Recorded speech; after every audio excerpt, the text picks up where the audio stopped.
Cadê? Ih, caramba, travou aqui. Não, tá. É, vou repetir o começo do que a gente falou, né, na semana passada, porque eu acho assim, não é propriamente parte da matéria mitologia, né, mas acho que é importante, olá, Carol, que a gente consiga. Olá. Olá, olá.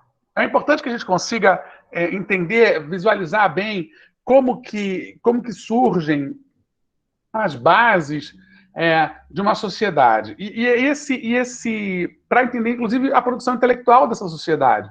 Né? No caso dos gregos antigos, né? A produção não só da mitologia, né? por figuras como Homero, Hesíodo e outros pensadores, como o dos próprios filósofos, né? Que são talvez o legado mais importante da cultura grega do ponto de vista intelectual, né? Os pré-socráticos todos, Sócrates, Platão, Aristóteles, né? Pensadores absolutamente fundamentais. Oi, Evelyn. Pensadores absolutamente fundamentais para a sociedade até hoje, né? A gente está até hoje discutindo questões relacionadas ao pensamento socrático, ao pensamento aristotélico, né? Há um pensamento permanente. Vou tocar o telefone, sai. Eu, hein? Ao pensamento socrático, platônico, aristotélico, a Idade Média vai, na verdade, fazer uma filosofia que reproduz, né, que faz uma releitura justamente de Platão e depois de Aristóteles. Enfim, a era moderna, depois a contemporânea hoje, né, que a gente vive, está sempre ainda pensando à luz desses filósofos. Por que eles são tão importantes, né? Por que pensar o mundo, de certa maneira, tem a ver com voltar no tempo e pensar lá nos gregos, né? Sobretudo nesses que que eu estou falando agora. Então, assim, acho que essa lógica, essa ideia, ela fica mais fácil, fica mais inteligível, faz mais sentido quando a gente consegue pensar numa sociedade e a gente conhece ela melhor, né? Então, assim, a mitologia, por exemplo, ela fundamenta muito a sociedade grega, né? Assim como os detalhes. Espera aí, que falou aqui que não está conseguindo usar o aplicativo? Evelyn, não sei usar muito esse aplicativo, mas estou fazendo algumas atividades e não estou conseguindo mandar para vocês.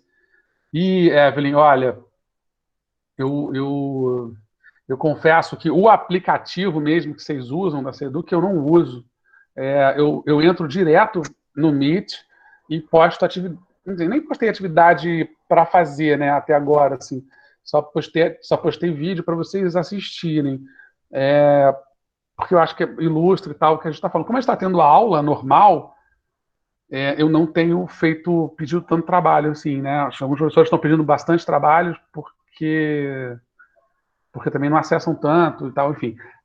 Eu até vou dar algum trabalho para vocês, mas até onde eu sei, as atividades, quando você bota ali atividade com teste, você é tipo um formulário, você preenche e automaticamente envia, né? Não tem que fazer nada demais. Quando é alguma atividade do professor que ele pede para fotografar e tal, aí você tem que incluir, você tem que inserir o arquivo no teu envio, né? Como se fosse uma foto no WhatsApp, né? E tal.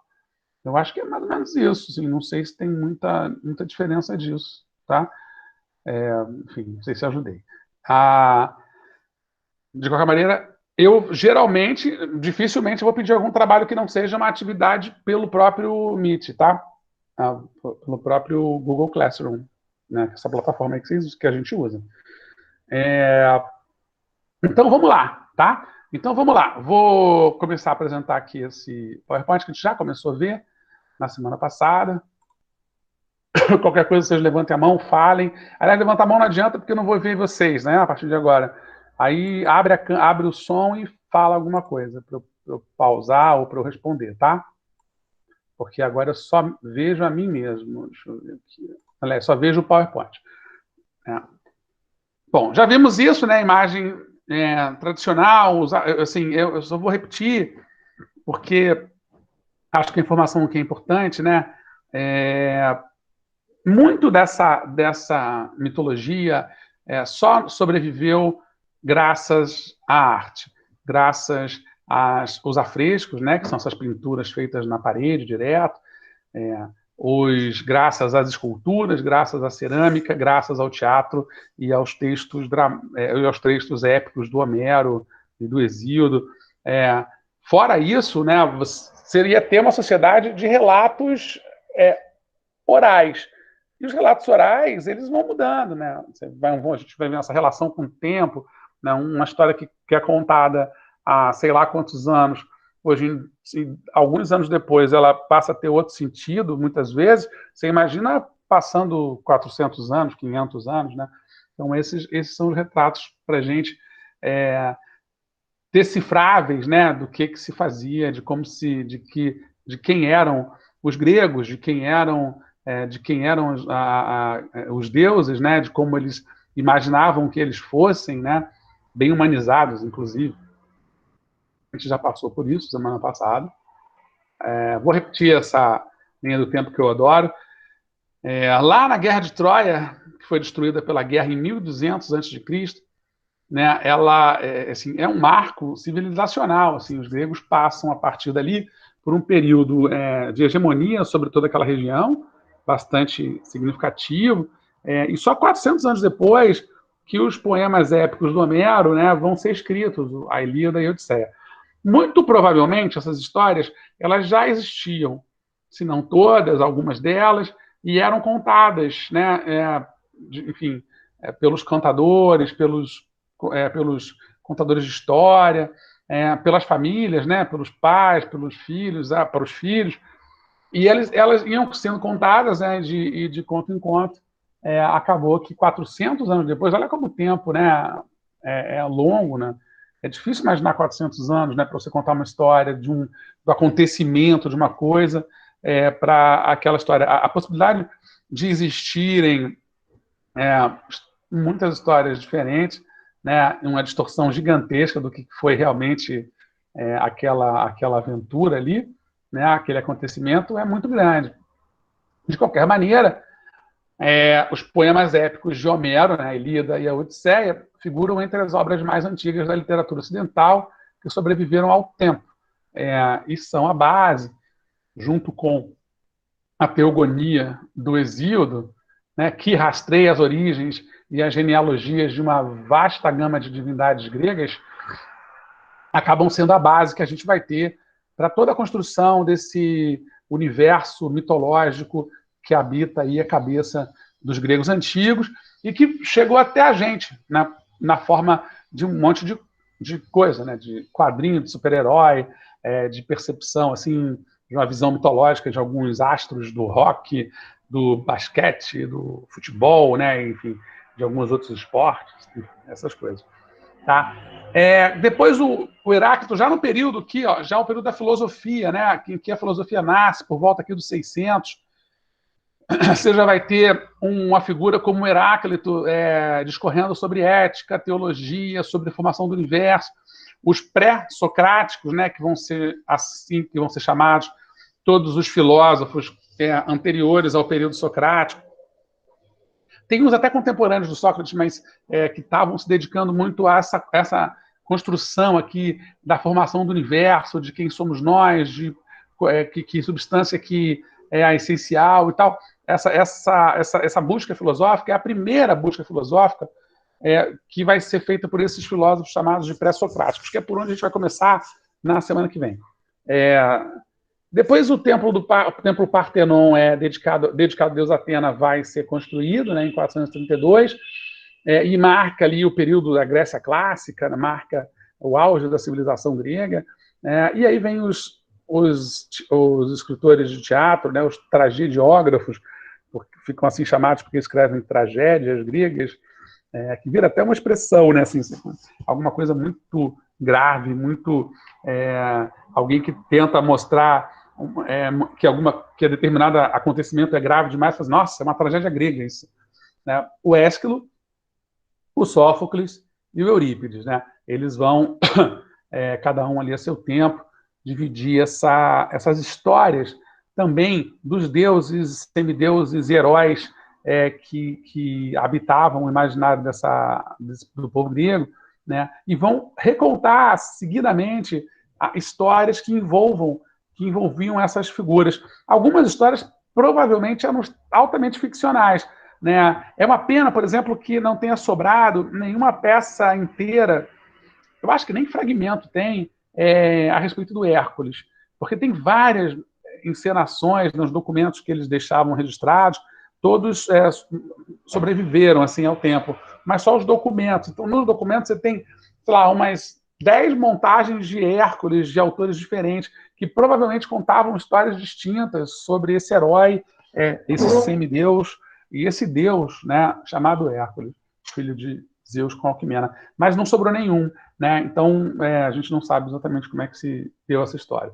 Aí você já tem aqui, ó, o Xenofonte e o Platão, que são de fato filósofos, né? Que são discípulos do Sócrates, que está por aqui, ele morre em 399 a.C., né? Eu estou balançando aqui para vocês verem bem o cursor do mouse.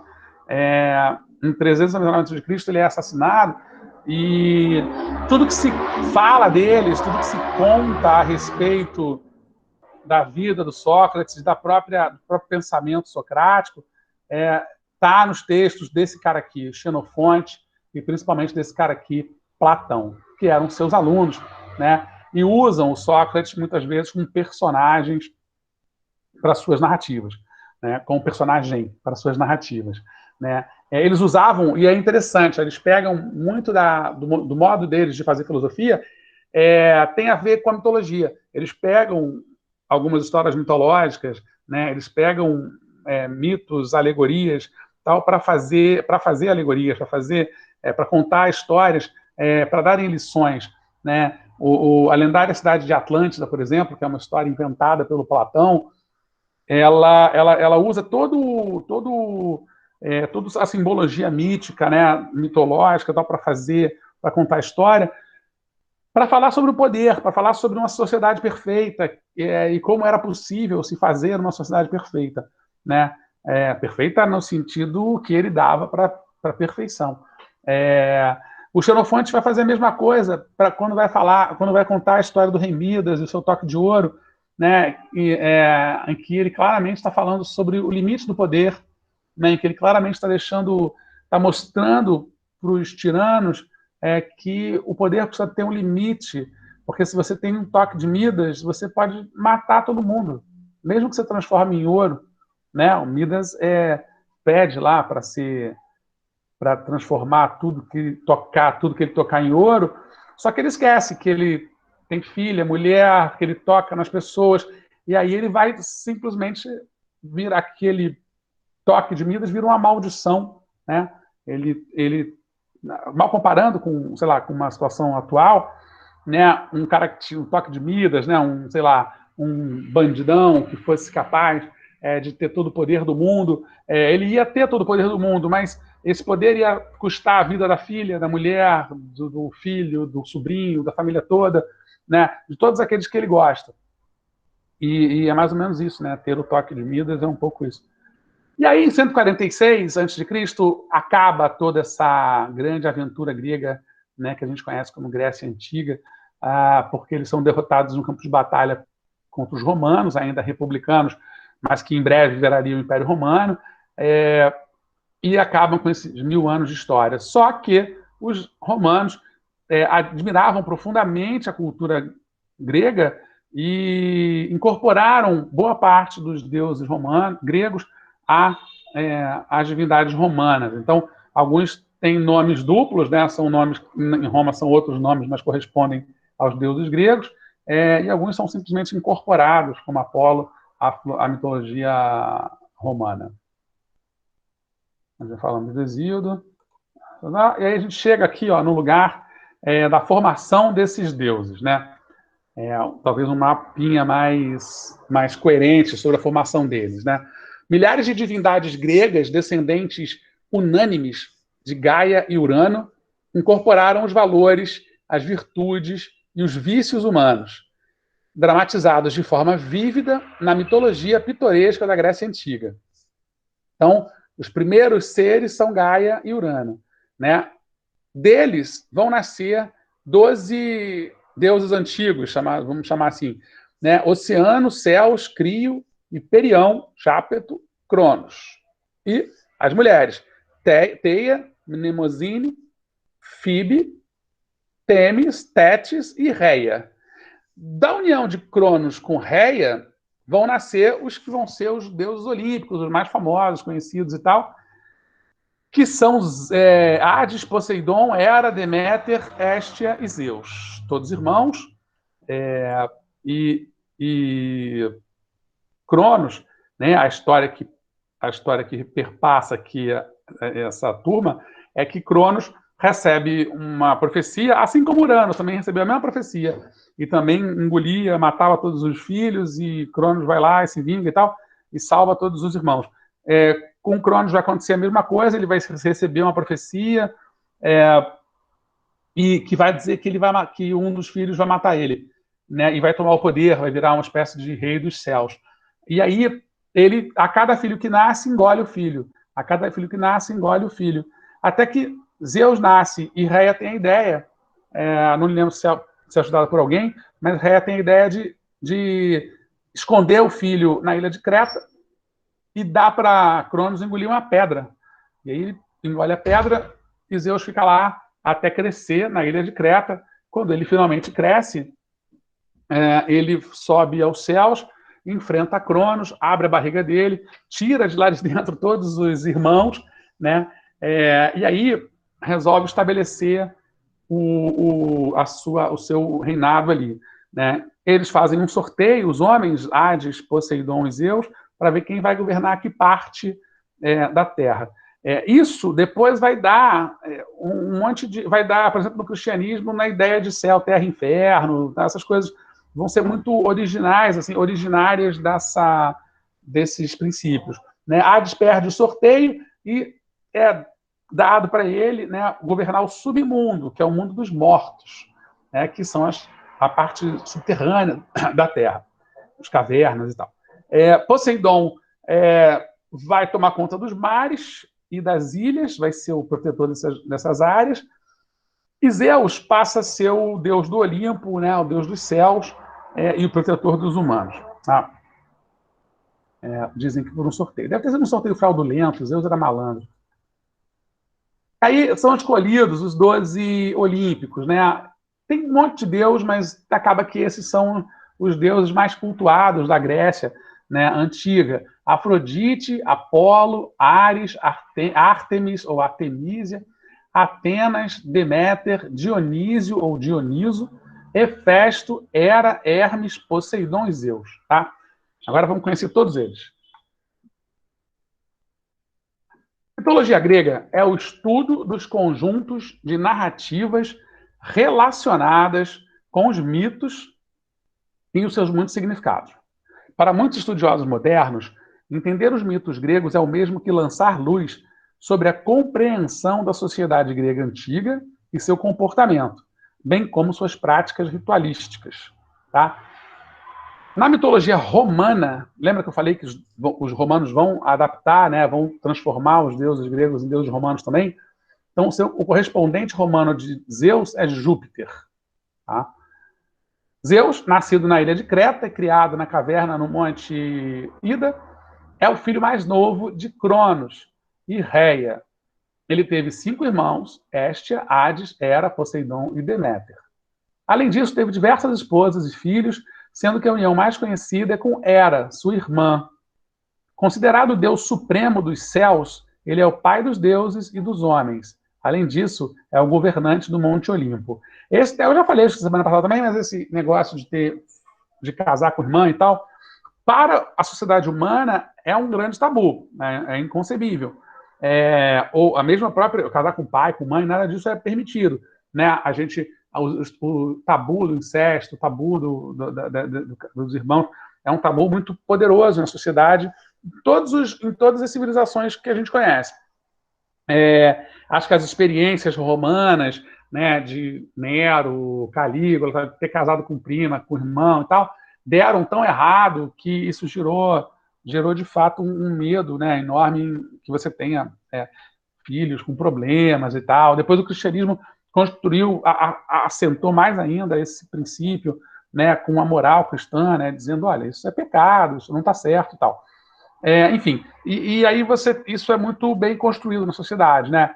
Só que lá entre os deuses você não tinha como dar muita explicação, assim, porque quase todas essas mitologias elas têm como princípio de origem um casal, né? Um homem e uma mulher que dão frutos a diversos seres, sejam eles deuses ou sejam humanos, né? Adão e Eva, né? Eles tiveram vários filhos.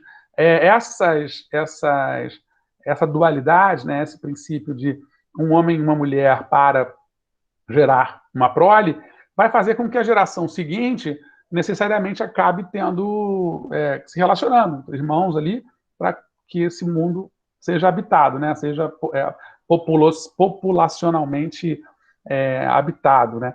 E aí depois vai se construindo os tabus, mas no primeiro momento não tinha muita opção, né? A não ser mitologias muito transcendentes, assim como os hindus, como os taoístas, tal, em que as pessoas nascem, brotam, sei lá, de cubos ou da pedra, ou nascem de coisas muito elementais, assim, e aí são percepções muito diferentes, né? Mas nas culturas mais racionais, que procuram dar esse tom mais racional para a sua própria mitologia, é natural que aconteça isso. Essa era a mulher de Zeus, irmã também dele, é filha de Cronos e Reia, é irmã e esposa de Zeus, considerada rainha dos deuses. Ela também é cultuada como a deusa da maternidade, do casamento e das mulheres. Apesar de ter um temperamento difícil, era muito fiel e não teve casos extraconjugais, né? Com seu marido, como seu marido Zeus, teve diversos. É muito interessante que ela seja a deusa da maternidade, e por isso é uma deusa extremamente importante, né? Você pensa a maternidade é algo muito importante, né? Fundamental. Só existe comunidade, só existem seres humanos porque existe a maternidade, né? Você dar para ela esse cunho, né? E é natural que a deusa da maternidade seja brava, seja protetora, seja uma deusa e também deusa das mulheres, né? Acho que muito de alguns conceitos, né? Como, por exemplo, da mulher fiel, não sei o que, vem da mulher ter que ser fiel, né? Porque, assim, ao homem, durante muito tempo na sociedade, foi muito tolerado não ser fiel, né? A mulher era absolutamente intolerável não ser fiel. Até muito pouco tempo, na verdade, né? Até hoje tem gente que defende aí crime, que defende quando tem um feminicídio, né? O homem mata a mulher.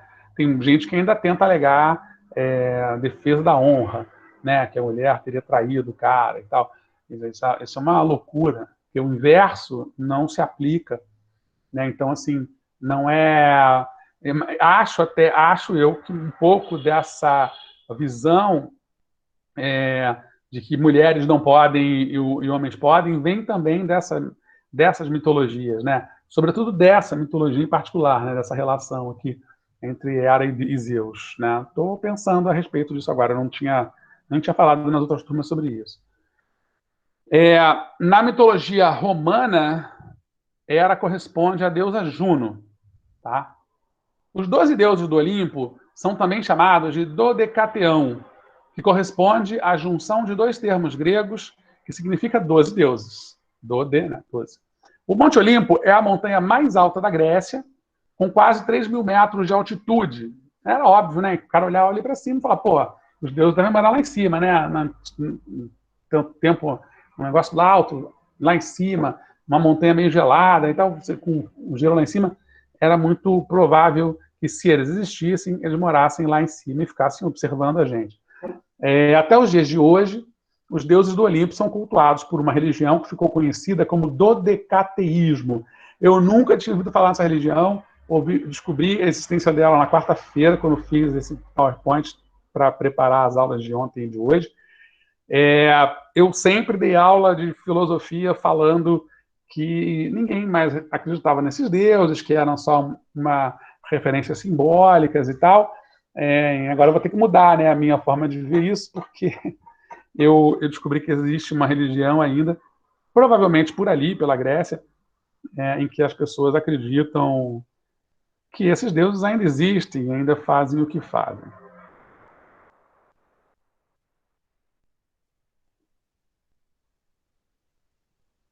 Esse é também filho de Cronos e Reia, é o Poseidon, né? Muito popular hoje em dia, né? Porque eu acho que ele ficou muito famoso. Na verdade, acho que até mais conhecido do que Zeus, né? Nos últimos anos, muito por conta do Aquaman, muito por conta do Namor, que eu acho que não está muito na moda, mas que teve nos anos 80. Ele era tão famoso quanto o Aquaman como super-herói, né? É o equivalente ao Aquaman na Marvel. Só que é um super-herói meio esquisito, que tem as orelhas pontudas, ele tem escamas, né? O Aquaman não, é um galanzão, bonitão, não sei o quê. Então a galera acabou preferindo o Aquaman do que o Namor. Tanto que a Marvel nem faz, nem tem feito mais, nem colocou o Aquaman, ou melhor, o Namor nos filmes e tal, ele nem aparece, né? Acho que é comercialmente dado como perdido, mas ele existe. E foi muito famoso, né? Na década de 70, de 80, de 90. Você tem essa coisa, quando você tem os grandes nadadores, né? Heróis de natação, o cara que atravessa uma piscina em 20 segundos, em 15, sei lá, os caras são considerados verdadeiros filhos de Poseidon, né? Aí tem filmes, né? O Percy Jackson, por exemplo, né? Que bota lá o Perseu como filho do Poseidon, e faz muito sucesso, acaba. Ou o Fúria de Titãs, que eu talvez. Acho que vocês viram, não viram? Fúria de Titãs 1 e 2? Que assim, nem é como filme e tal, mitologicamente não é tão fiel a nada, mas aí você fica pensando, pô, mas nada é tão fiel a nada, né, na mitologia. Você tenta organizar ideias ali que vieram de vários lugares diferentes, né, com versões muito diferentes dos mitos. Então, para organizar uma ideia só, de qualquer maneira, Poseidon é o deus dos mares, das tempestades e dos terremotos. Isso porque tem como característica um comportamento violento e instável, como o mar é, né? Como é deus dos mares, em algumas versões ele habita as profundezas do oceano. Teve diversos filhos, dos quais se destaca Teseu, que é o personagem principal desse filme, Fúria de Titãs. Na mitologia romana, o seu correspondente é Netuno. Tá? Vocês veem que boa parte dos deuses gregos, na mitologia romana, correspondem aos nossos planetas, né? Boa parte, não todos. Filha de Zeus e Metis, Atena, também chamada de Palas Atena, é a deusa da sabedoria e das artes. Em algumas versões, ela nasceu da cabeça de Zeus e por isso era muito inteligente. É a protetora das cidades. Atena é uma guerreira que já nasceu armada com um escudo e um capacete. Na mitologia romana, ela é conhecida como Minerva. E aí, ela, inclusive, é responsável, né, por um tipo de expressão que eu não sei se vocês usam hoje em dia, mas certamente irão usar quando tiverem que tomar uma decisão numa empresa, num trabalho e tal. Vai ter sempre alguém mais velho que vai falar: alguém dá o voto de Minerva. O voto de Minerva é justamente o voto da Atena, né, que é a decisão sábia, né, a decisão mais sábia. Então, quando você tem uma. Até isso, acho que na legislação existe exatamente com esse termo. Se algum de vocês for fazer direito, for ser advogado, vai ouvir isso muitas vezes na vida. Eu já ouvi isso no BBB. Viu isso no BBB? Ah, então, Sim, tá vendo? que o líder tem que dar o voto de Minerva. Isso, BBB é cultura, eu sabia que ele ia dar certo. É isso mesmo. Porque o Minerva era a deusa Atena, era a deusa da sabedoria, era a deusa que decidia, então, né? A mais sabedora, a mais sábia, ela ia decidir. Então, olha, o voto de Minerva é dado pelo diretor, quando os professores todos empatam numa decisão. Geralmente pelo professor ali na sala de aula, quando todos os alunos empatam numa escolha de alguma coisa. Numa brincadeira, é verdade. Isso, numa brincadeira. Todo mundo quer brincar de, sei lá, todo mundo quer jogar vôlei, metade quer jogar vôlei, metade quer jogar futebol. o voto de Minerva vai ser dado por alguém, geralmente o mais experiente, o mais velho, né? Se for um ambiente escolar, um professor, se for um ambiente familiar, pai, a mãe, a avó, sei lá quem, se for um ambiente de amigos, assim, aquele em quem as pessoas acreditam mais, acham que é mais coerente e tal, né? É isso. Esse é a Minerva, é tão importante deusa da mitologia grega e romana. Essa figura aqui é o Ares. Ares era um brigão por excelência, sabe? Era na mitologia romana o deus Marte. Ele era filho de Zeus e Hera, né? O casal fundamental, e era o deus da guerra e era meio irmão de Atena. Por que era meio irmão da Atena? Porque a Atena era filha de Zeus com... Cadê? Eu pulei. Fui errado, não? Fui para frente em vez de para trás. Eita, que eu fui para frente a beça agora. E Metis, que é uma outra deusa. Não está nesse panteão aí das duas. Oi. Você vai colocar esses slides depois na plataforma? Eu vou colocar a aula. Aí entendi. Tá? Aula gravada, né? É aula gravada. Vou colocar aula gravada. Que aí fica mais fácil para ver, né, tudo. Tá, obrigada. Nada. Filho de Zeus e Hera, Ares era o deus da guerra e meio-irmão de Atena. Possuía um temperamento muito selvagem, porque o PowerPoint fica muito pesado para abrir. Eu acho que a aula fica mais leve, o vídeo. Fica um pouco embaçado por causa da internet, por conta da internet. Pois é, né? Porque o PowerPoint é pesadão. E aí, às vezes, no celular não abre e tal. O vídeo é mais fácil. E se der uma zebra danada, depois eu tento botar no YouTube, que fica mais fácil ainda. É que eu não consegui ainda colocar. Mas eu vou tentar. No YouTube é bom. É leve, né? No YouTube fica leve. Mas eu não consegui ainda passar nenhum vídeo desse para o YouTube. Eu carrego, baixo no meu computador e eu não consigo fazer a transferência para o YouTube. Não sei porquê, eu não estou tentando entender ainda porquê, mas eu não estou conseguindo. E olha que eu uso, mas pelo celular eu faço tudo no YouTube. Boto os meus textos, boto meus contos, boto as coisas. Mas no computador, no notebook eu não estou conseguindo ainda. Não sei porquê. Mas eu vou descobrir e já eu consigo. Por enquanto eu vou colocar na plataforma. Tá? Tá bom, vai dar certo. Possuía um temperamento muito selvagem, né, típico da sua figura belicosa. Belicosa é aquele guerreiro, aquele cara brigão. Teve um relacionamento com Afrodite, que era esposa de Hefesto, e por isso foi banido do Monte Olimpo durante um tempo. Depois ele volta, né? Esses deuses acabam indo e voltando. Deméter. Essa é uma deusa que eu acho super importante. Assim, todos são importantes, mas ela tem uma particularidade. Na mitologia romana, vai ficar mais fácil de entender, ela é conhecida como Ceres. Ceres é a matriz, né? É a palavra original de cereal. E o cereal, né, o trigo, o milho, são as primeiras plantações que a humanidade faz. E a plantação, a agricultura, é o motivo pelo qual nós viramos sedentários. Nós ficamos ocupando espaços fixos durante muito tempo, formando aí vilas, depois aldeias, depois cidades, e fazendo do mundo o que ele é hoje.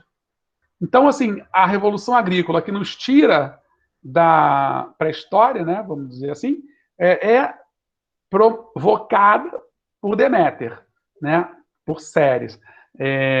Tem um livro do Hesíodo que é sobre a agricultura, são técnicas agrícolas que ele oferece. Ele vai dando lá técnicas agrícolas para você plantar melhor, colher melhor, a época do ano e tal.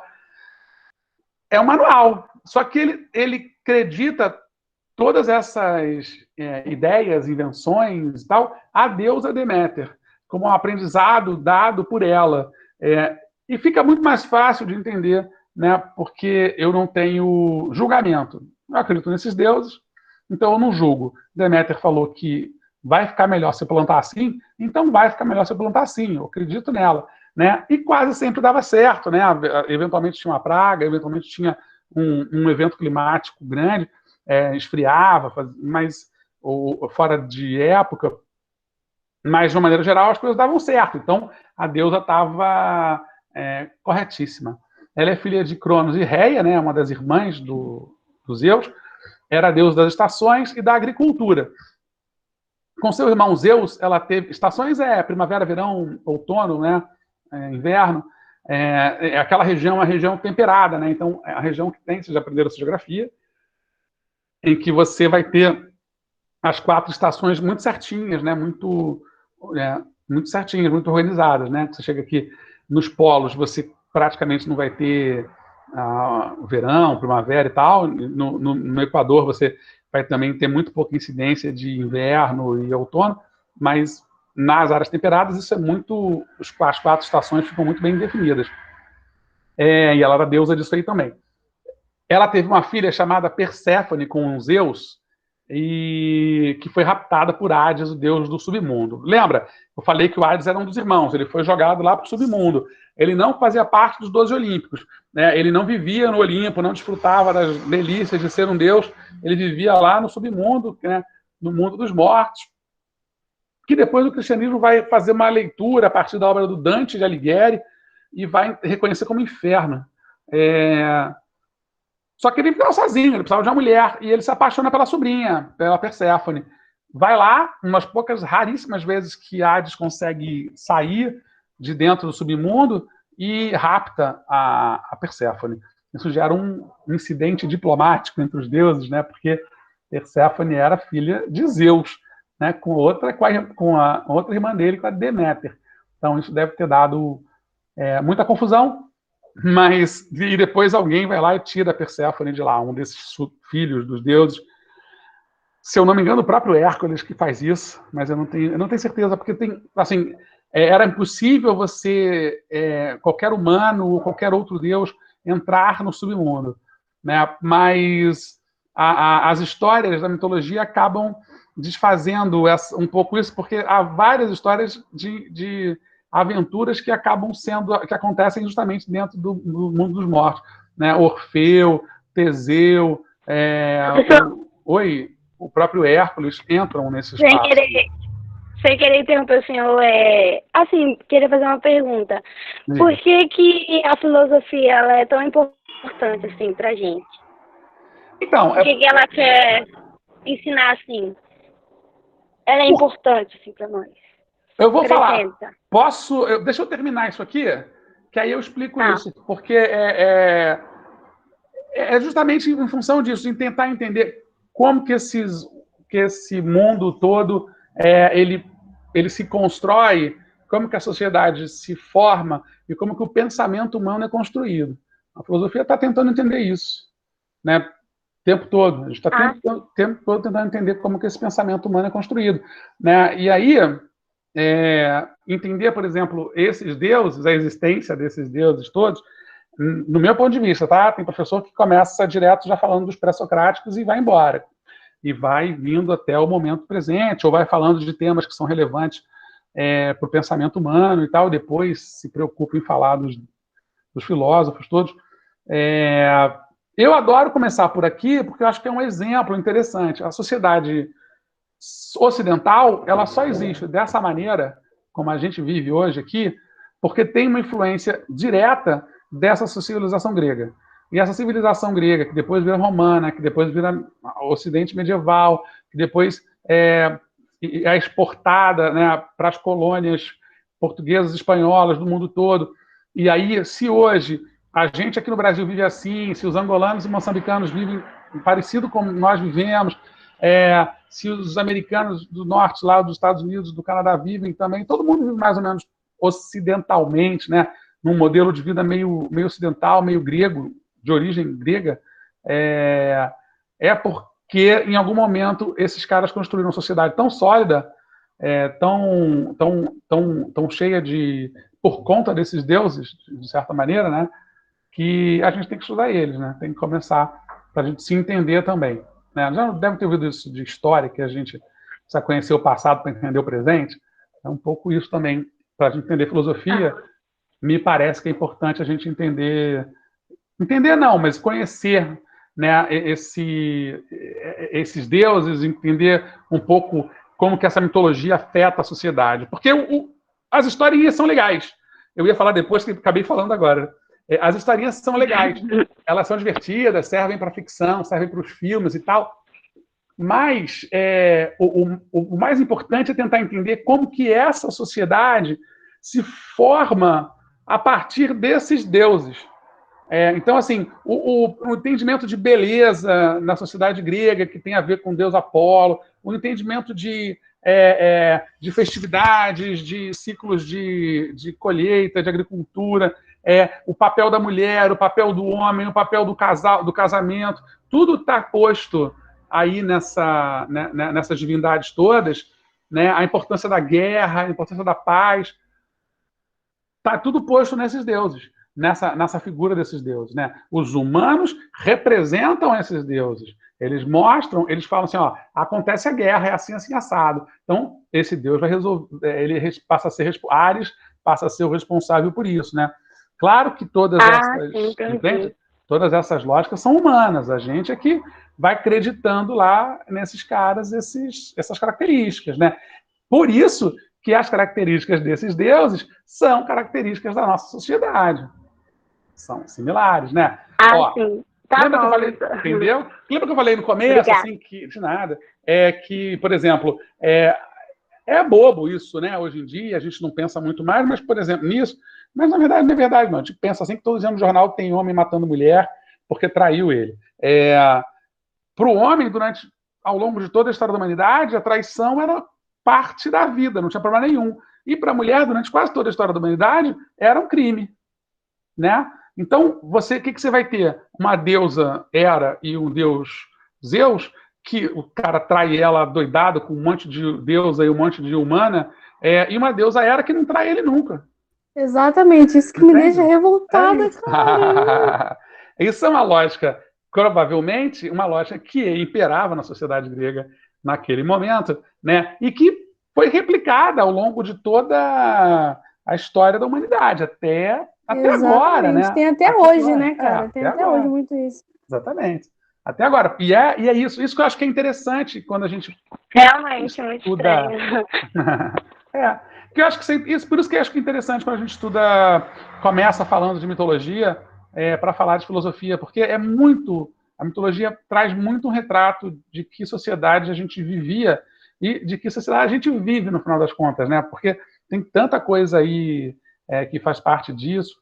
Também uma outra coisa que eu acho interessante, que vai até num caminho avesso dessa história, apesar da gente ficar meio bravo com os Zeus por causa das traições com a Hera, mas todas as relações que Zeus teve com humanas, nenhuma delas a violência. Isso provavelmente também é um resultado de uma visão daquela sociedade.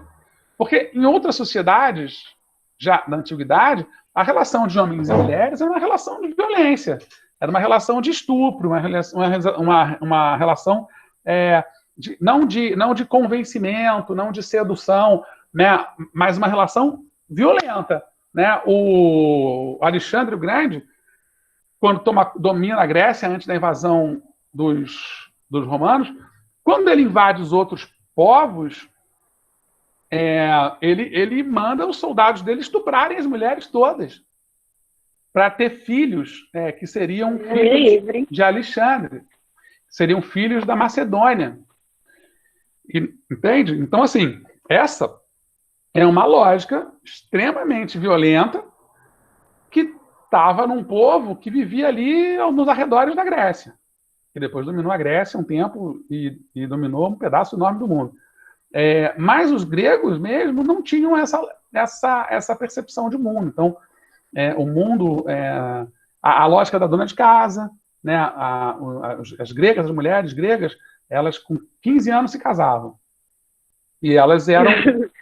Aqui é normal no interior, viu? Né? Se casar com essa idade. 15 anos. Então, provavelmente, 15 anos era a data, o momento em que as meninas se tornavam adultas para a sociedade grega. E, em muitos casos, é um pouco isso, né? Se você parar para pensar que a menina, ela, fazendo ou não fazendo, tendo dinheiro ou não tendo dinheiro e tal, ela sempre pensa na festa de 15 anos, ela sempre se projeta para o que eu vou fazer com 15 anos, a tal da festa de 15 anos. Meu filho fica encafado com isso, ele fica assim, pai, por que menina se preocupa com a festa de 15 anos?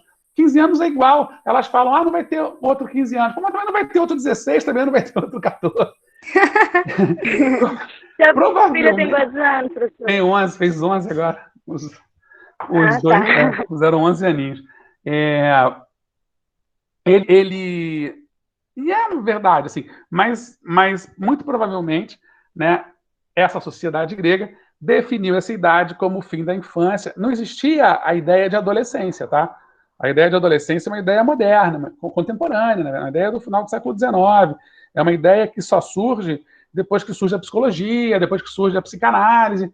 Aí você começa a pensar, depois que surgem os estudos de educação, aí você começa a pensar que tem uma etapa entre o ser criança e o ser adulto. Mas até então, se vocês virem pinturas de pintores do século XIX para trás, que tem criança ou que tem gente, eles estão vestidos como pequenos adultos, né? A maioria deles.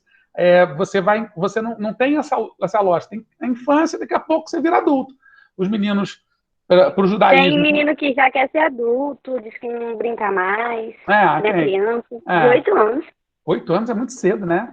Mas os meninos no judaísmo, por exemplo, aos 12 anos, né, eles fazem o ritual, o bar mitzvah, e fazem o ritual da circuncisão, que é cauterizar o prepúcio. Não sei se vocês estão familiarizados com isso. Os meninos têm no pênis, né, tem aquela pelezinha que protege o pênis. O menino judeu, ele cauteriza aquilo, que nem fazia uma operação de fimose. Né, tem menino que aquilo aí é muito fechado, dói, então aí tem que fazer uma cirurgia de fimose. Mas os meninos que não fazem, os judeus, você descobre que o cara é judeu justamente por isso. Né? Na época do nazismo, os judeus morriam de medo de tirar a roupa perto de alguém, porque se vissem que o cara não tinha aquela pelezinha no pênis, ele era judeu, mandava para o campo de concentração. Né? Aqui, dá para ver aqui, né? Por acaso, o Apolo está peladão. Então dá para ver aqui que ele, pela imagem, era judeu. Mentira. Então é isso, assim, e você vai visualizando, essas coisas elas têm contornos que são mitológicos, que têm uma característica muito dada à mitologia, à religião, mas que afetam a sociedade de uma maneira muito significativa. Né? Então, assim, é claro que um judeu não acredita que um menino de 12 anos vire adulto, hoje, mas séculos atrás era óbvio, e quanto mais rápido você virasse adulto, melhor, porque você precisava de mão de obra no campo, você precisava de mão de obra na guerra, na proteção, então você precisava que as crianças virassem adultas muito rapidamente, né? Porque a vida era a vida da terra, da agricultura, né? A vida do pastoreio, do comércio, dos barcos, né? Era isso, então se transformava um menino em adulto e uma menina em adulta muito rapidamente. Até hoje, na Índia, se eu não me engano, com 13, 12 anos, as meninas estão casando, estão podendo casar. Enfim. Apolo é o único deus da mitologia grega e romana que possui o mesmo nome em ambas as mitologias. Tá? É gêmeo de Ártemis, é o único caso de irmãos gêmeos aí nesses dois olímpicos. Apolo é filho de Zeus e Leto, outra deusa. Nascido na ilha de Delos, ele é o deus do sol, das artes, da profecia, da ordem, da justiça. É também entre os gregos o deus da música, e entre os romanos ele não é o deus do sol. O deus do sol para os romanos é Hélio. Hélio, gás hélio, né? Que é a base do... basicamente, todo gás de que é composto o sol. Sendo um dos deuses mais cultuados do Olimpo. Ele era um dos deuses mais famosos mesmo, assim. Em arte, você fala muito em duas perspectivas, a apolínea e a dionisíaca. Né? A apolínea é aquela que tem a perfeição, a barriga do cara é tanquinho, a cabeça é toda arrumada, né? Com todas as medidas proporcionais. Né? A maquiagem, inclusive, se baseia muito nessas esculturas gregas e na imagem do Apolo, para ter a noção de equilíbrio, né, facial. Esse processo que está na moda agora de harmonia facial é pouco transformar a cara de todo mundo na cara de Apolo. E aí plástica. Plástica, essas coisas, ela tenta equilibrar os desequilíbrios. Só que o desequilíbrio, ele é parte da nossa vida. Não existe um ser humano igual, né? Ninguém é igual. Não existe um ser humano que tenha essa... Quem inventa essa ideia de perfeição, quem inventa essa ideia, com muitas aspas, não tem perfeição, né?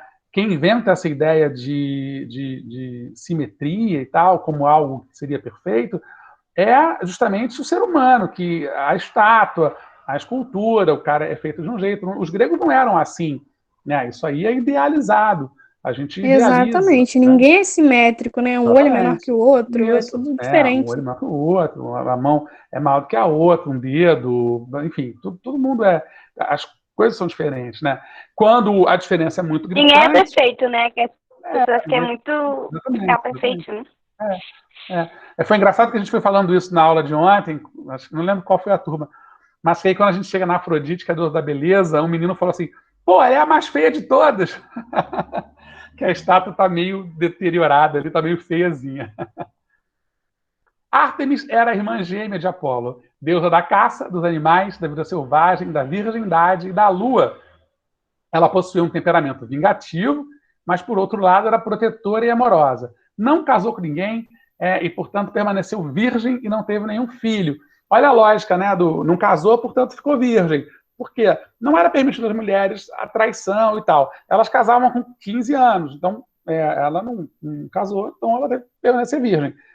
Na mitologia romana, ela é conhecida como Diana. Quem é a Diana? A Mulher Maravilha. Lembram?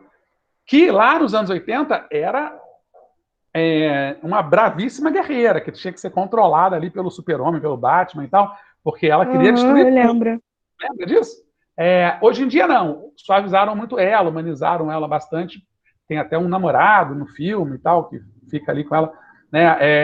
E nas histórias em quadrinho também, ela acaba tendo uma relação com Batman ou com Super-Homem, eventualmente.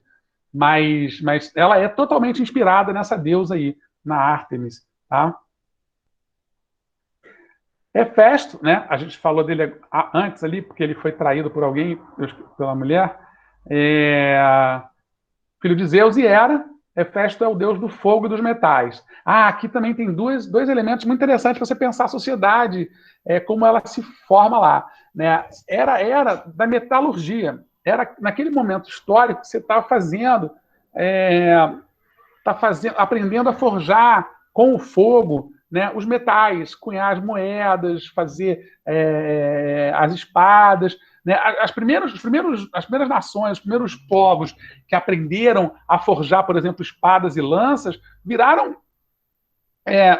os grandes donos do mundo em algum momento, porque os outros lutavam com um pedaço de pau. Os persas perderam guerras durante muito tempo para os gregos, porque os gregos tinham escudos de metal e tinham armas de metal. Os persas lutavam com arcos, eram arqueiros geniais, e os escudos, não, perdão, os coletes de metal. Os coletes dos persas eram de linho, era uma trama de linho. Pô, qualquer faca entrava ali. Então a luta era completamente desigual, né? O grego chegava lá com a arma, com uma baita de uma lança, com uma faca e furava aquelas roupinhas de linho dos persas, né? A diferença é que o rei dos persas era considerado um deus na terra, né? O Xerxes, depois e antes o pai dele.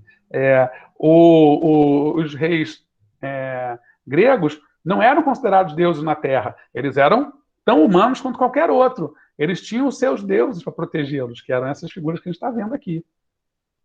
Ele foi um grande forjador e trabalhava próximo dos vulcões, com a ajuda dos gigantes de um olho só, os ciclopes. Considerado um dos deuses mais feios do Olimpo, Hefesto nasceu com uma deficiência que o deixou manco. Sua mãe ficou com vergonha da criança e lançou Hefesto do Monte Olimpo. Já adulto, ele retorna ao local de origem da mãe. Meu Deus, até minha mãe me lançando. E o mais engraçado, né? O mais bizarro é que a mãe era, né, a deusa da maternidade. Exatamente. Olha a contradição, hein, cara? Mas aí é que tá. Sabe por que não é contradição? Porque é contradição pra gente, que vê nisso um crime, né? Sim, para eles era grega, tipo essa. De boaça. Por quê? Gente, muito bizarro. Por mais que seja bizarro, gregos e romanos, gregos e romanos tinham na ideia de perfeição algo muito forte, assim, era muito forte para aquela sociedade. E assim, Perfeição acima de tudo, era? Era perfeição acima de tudo. Eles não, e era perfeição física, tá? Não era perfeição, a perfeição, mens sana in corpore sano, né? Você tinha que ter a mente sã e o corpo são.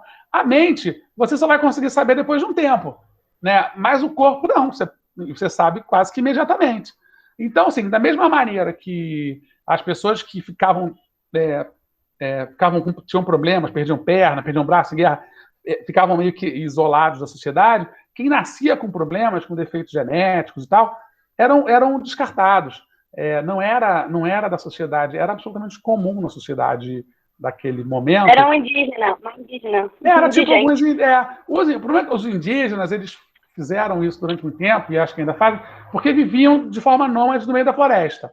Né? Então, assim, fazia sentido, entende? Assim, isso só deixa de fazer sentido com o cristianismo.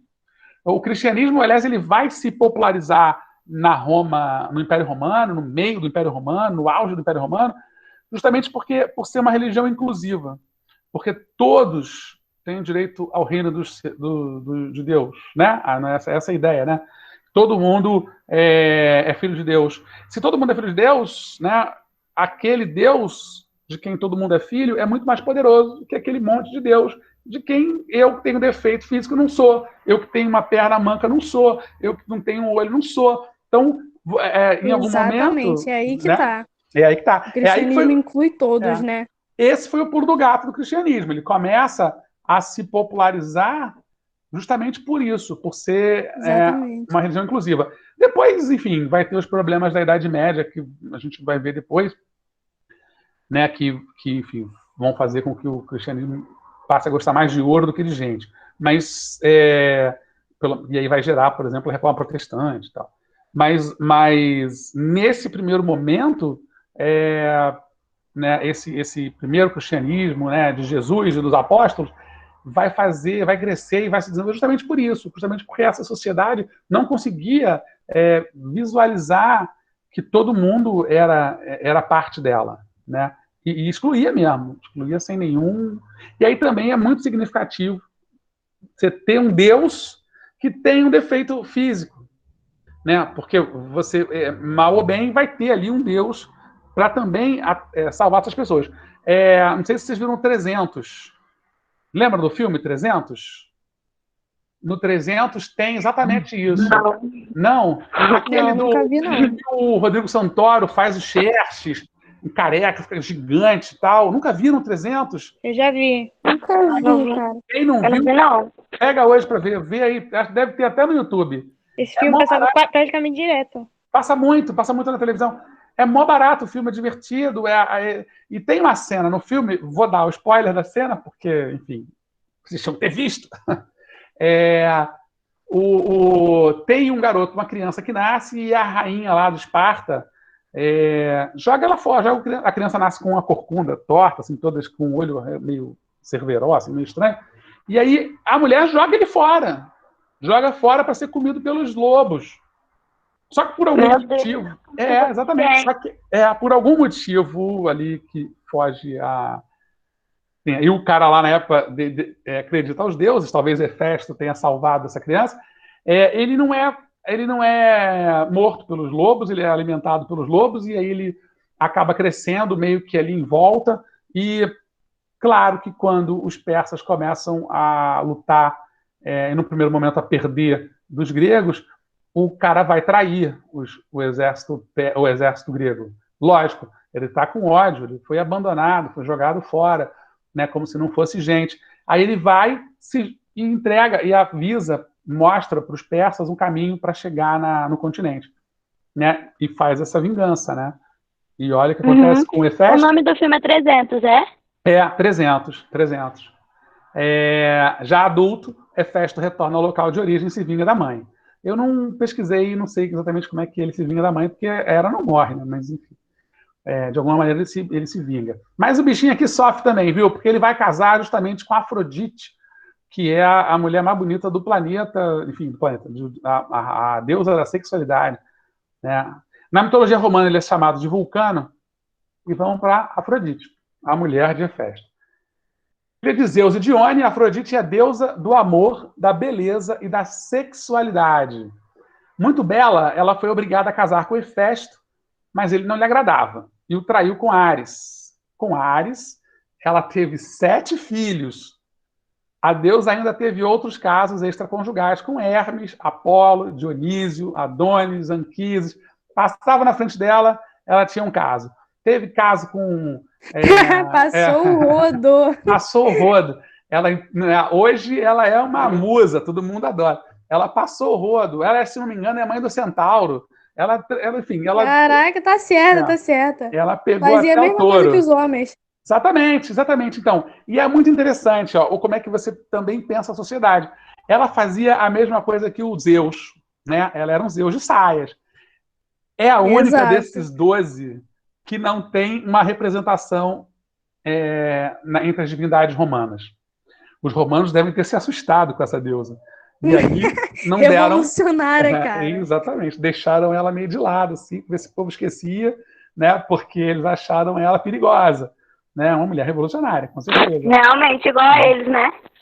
Exatamente, ela age como eles. Né? E aí teve esses casos todos e tal. Mas e também faz sentido, porque não havia um julgamento moral sobre ela, pelo menos não entre os gregos. Né? Só que a ela é dada a condição de deusa da sexualidade. Então era natural, né, que acontecesse isso. Ela era o símbolo maior do sexo. Bom, que bom que vocês curtiram ela. Aí vem o Hermes, o mensageiro dos deuses, né, conhecido como mensageiro dos deuses. Hermes era o filho de Zeus e da ninfa Maia. As ninfas eram seres divinos também, né, que não tinham uma origem específica, assim. Elas simplesmente nasceram, né? Eram, na mitologia grega, espíritos naturais femininos, ligados a um local ou objeto particular da natureza. Muitas vezes, ninfas compõem o aspecto de variados deuses e deusas. Né? Era isso, né? As ninfas eram isso. Não tinham origem em comum, não eram filhas de ninguém, mas tinham muitos eventos da natureza também eram divinificados, assim, né? Divinizados. Então, mas não tinham uma origem precisa. Hermes, então, era filho de uma ninfa com Zeus. Seu nome está associado a diversos atributos, como o comércio, a riqueza, as viagens, as estradas e os ladrões. Era criador do fogo e uma de suas funções foi a de guiar os mortos para o mundo subterrâneo, lá do Hades. Tá? Quem, na mitologia romana, o equivalente é o deus Mercúrio, e quem acompanha aí o Flash percebeu aí que essas asinhas desse capacete são iguais aos capacetes, não do Flash atual, mas do Flash antigo, né, que aparece na série também, que é tem outro nome, mas é um Flash meio vermelho e amarelo e tal, que o Flash, nas primeiras revistas, tinha esse capacete com asinha. Hermes, então, é Mercúrio na mitologia romana. E, finalmente, o deus Dionísio. Esse era o deus do vinho e das festas. Mais uma Cara vez... de derrotado, gente. Cara de derrotado, não. Cara de bêbado, cara de acabado. Olha o que ele tem na mão. Uva e uma taça. Ele fazia vinho, ele é o deus do vinho. Descobriram outro dia aí esses achados arqueológicos que são tão incríveis. Descobriram uma adega e descobriram, abriram um vinho que tinha lá sobrado numa adega dessas, de, sei lá, 2, 3 mil anos, talvez. O vinho era 21 vezes mais forte do que ele é hoje. O cara era beber e ficar bêbado imediatamente. Não tinha... Misericórdia. Puxado o vinho. Ele era o deus do vinho, das festas, o deus da bagunça, né? Tanto que teve... Da bagaceira. Da bagaceira. Olha com quem que ele teve um filho. Afrodite, lógico, né? Teve um filho com a Afrodite, que foi o Príapo. Tinha que ser. Né? E, curiosamente, Príapo é um nome etimológico, assim, né? É a origem de uma doença do pênis, chamada priapismo, que é uma doença que os vasos cavernosos se enchem o pênis fica ereto, mas gera muita dor, porque fica muito tempo ereto ali. E engraçado, é uma doença, tem que ser tratada. E é engraçado que... Engraçado não, né? Que é muito curioso que o nome, justamente, do filho dessa deusa da sexualidade, com esse deus da farra, da festa, do vinho, seja justamente a origem de um distúrbio, né? Um distúrbio físico, justamente na região mais cara à sexualidade masculina, né? Enfim, ele foi... Eu vou encerrar com ele, tá? Tem mais uma parte, mas aí eu começo na outra aula e a gente já emenda com a filosofia dos pré-socráticos. Tá bom. Tá? Que eu acho a história do Dionísio muito interessante. O Dionísio é filho de Zeus com Semele. Semele também é um nome bastante controverso. Em alguns relatos é uma humana, né? Em outros relatos é uma deusa da Babilônia, uma deusa síria, uma deusa ali de uma religião local, né? A união desses dois deuses vai gerar o Dionísio, né? Mas não vai ser tão simples assim. Era, como sempre, super ciumenta. Quando descobre que Zeus está lá assediando Semele, parte para cima de Semele, só que disfarçada de uma humana, finge que é amiga de Semele e diz para ela que ela só podia ter alguma relação sexual com o Dionísio se ele se mostrasse como ele é, de fato, né, de verdade. Né? E isso era impossível para os deuses, porque os deuses são energia pura, eles não têm uma imagem. Né? Essas imagens que a gente usa são as imagens humanizadas desses deuses. Né? Os deuses já eram energia, basicamente. E aí, Zeus tenta de todo jeito convencer Semele, né, a não ter que fazer isso, mas não consegue. Então eles decidem primeiro ter a relação e depois ele se mostra. E aí, quando ele se mostra, é uma explosão nuclear. Né? Ele é energia pura, e aí morre Semele, né, totalmente destruída, e tudo que está em volta. Só que Zeus percebe que ela estava grávida, mete a mão na barriga dela, tira o filho, aqui está o coração, mas eu já vi histórias em que é o próprio feto inteiro, e o que importa é que ele pega e bota o moleque na coxa, e costura a própria coxa até Dionísio nascer. Quando Dionísio nasce, ele pega Dionísio, bota num barquinho, joga pelo mar Mediterrâneo, assim, na boa. Eu não sei o que é pior, se é jogar o filho do Monte Olimpo ou jogar o moleque no mar Mediterrâneo, sozinho, no barco. Meu Deus! Ai, no mar! Dionísio vai parar no próprio lugar onde a mãe era uma deusa, nessa região que hoje é a Síria, e vira um deus poderosíssimo nessa região, um deus festeiro. As festas chamadas de bacantes, né?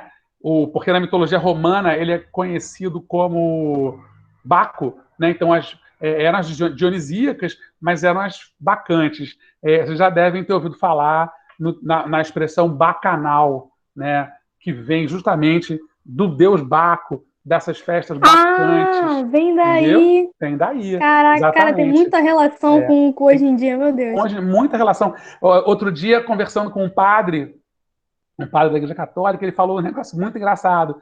Ele disse que estava postando no Facebook um texto, né, sobre alguma coisa falando do Papa Francisco, e aí uma pessoa comentou assim: bacana seu texto. E ele começou a rir, porque bacana também vem de bacanal.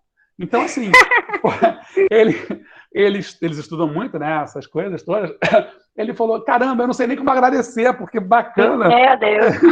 Eu entendi o que ele quis dizer, mas que originalmente é uma palavra que não deveria ser usada diante de um pastor, de um padre, né, de ninguém assim. Sim, mas ele não sabia, tadinho. Ele não sabia, tadinho, lógico. Eu falo bacana o tempo todo, e, pô, que bacana, e obviamente que eu não estou me referindo a isso.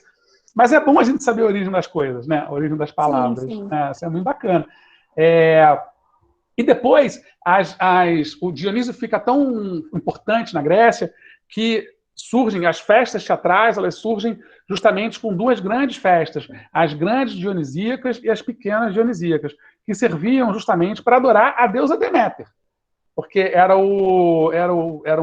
os rituais da plantação e depois os rituais da colheita. né? Em outubro e em maio. E essas festas acabaram virando as grandes dionisíacas, que era um festão, era uma semana de festividades.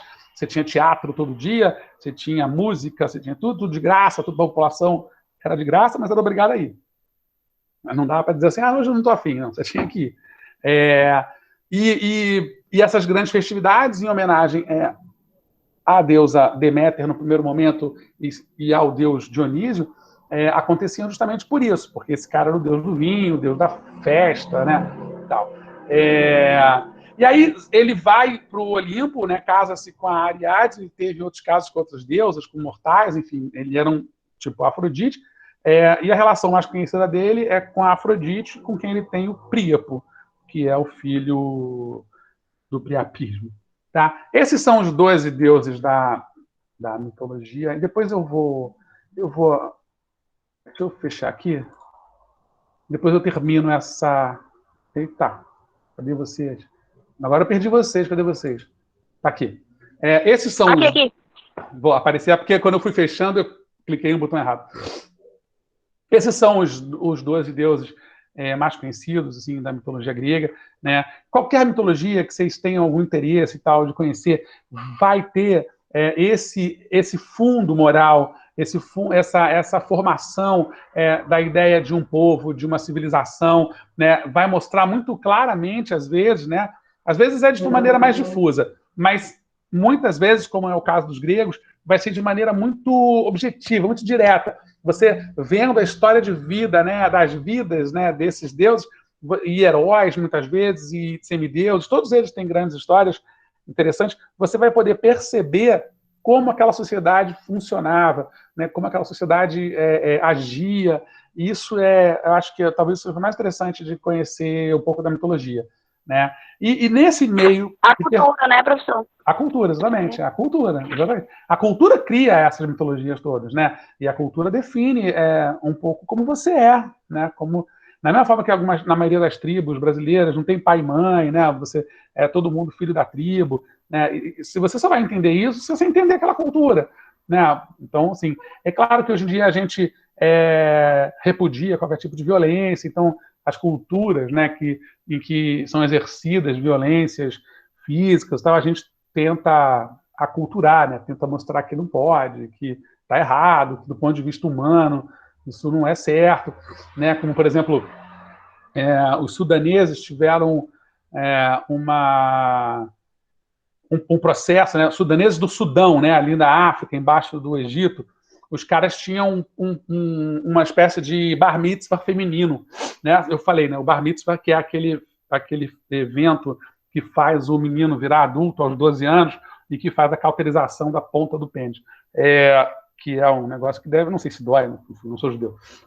Mas que os sudaneses fizeram uma releitura disso e passaram a fazer a cauterização nas meninas, né? Impedindo para a vida o prazer sexual, porque achavam que a mulher não podia ter. E esse tipo de coisa existia, não nas cidades grandes mais, mas nas tribos mais isoladas do Sudão, até muito pouco tempo. Eu não sei se vocês lembram de uma modelo sudanesa, uma mulher linda, ela era negra, careca, que fazia muito sucesso nas passarelas, desfilava, acho que tem, sei lá, deve ter uns 10 anos. Acho que se você digitar na internet, você vai achar a modelo sudanesa que lutou contra esse processo aí de cauterização das mulheres. Ela levantou uma bandeira, porque ela foi cauterizada quando era criança, e ela, quando virou uma modelo internacional, transformou aquilo numa bandeira dela, de luta, né? De fazer com que o mundo prestasse atenção naquilo que era um crime que estavam fazendo com as meninas do Sudão, né, do interior do Sudão. Né? Acho que ela resolveu o problema, eu acho que o Sudão não faz mais isso, não tenho certeza, mas não duvido também que em algumas tribos muito isoladas, não sei que, no meio do deserto, que isso continue sendo feito até hoje, infelizmente. Então, assim, você tem essa relação com a cultura que ela é bastante delicada, né? Mas, né, só porque a Raíssa citou, foi a Raíssa, né, que citou essa questão da cultura, por mais que a gente deva respeitar a cultura também não é algo fechado, né? As culturas estão em permanente transformação. Então, determinados eventos, como eu falei, que impõem, né, violência, eles têm que ir se modificando, obviamente, não tem muito jeito, né? Enfim, meninos, foi delicioso, foi mó barato, hein? Acho que foi uma das aulas mais legais que eu dei nessas aulas online. Se duvidar, foi a mais legal, mas não conta pra ninguém, tá bom? Ai, que legal! Fala, Marcele. Nada, não, está. Nada? Ah, tá. Achei que você falou professor. Então, meninas, é isso. Nos vemos sexta-feira que vem, nesse mesmo bate-local, nesse mesmo bate-horário, nesse mesmo bate-notebook, para começar a falar dos pré-socráticos, tá bom? Tá show. Um beijo, gente. Tá bom. Tchau, Tchauzinho. obrigada, tá, pela aula. Tchau, queridos. Tchau. Tchau, tchau.